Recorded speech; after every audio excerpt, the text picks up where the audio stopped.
விசாக 4ஆம் பாதத்தில் பிறந்த அன்பர்கள் அப்படின்னு பார்த்தீங்கன்னா, இது விருச்சிக ராசி செவ்வாய் ப்ளஸ் சந்திரன் ப்ளஸ் குருவாக அமைகிறது.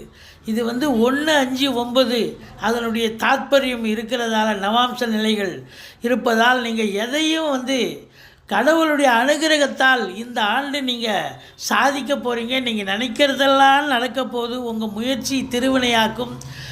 கூட்டு தொழில் சிறந்து விளங்கும். கூட்டாளிகளால் நன்மை ஏற்படும். வெளிநாடு போகணும்னு நினைக்கிறவங்க தாராளமாக போகலாம். திருமண வயதில் இருக்கும் அன்பர்களுக்கு திருமணம் கண்டிப்பாக கைகூடி வரும். அர்த்தாசிரம சனியினுடைய நிலையை கண்டு பயப்படாதீங்க.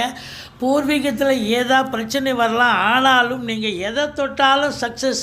கோடீஸ்வர யோகம், குபேர சம்பத்து கண்டிப்பாக உண்டுங்க. சாதனை புரியக்கூடிய ஒரு ஆண்டு.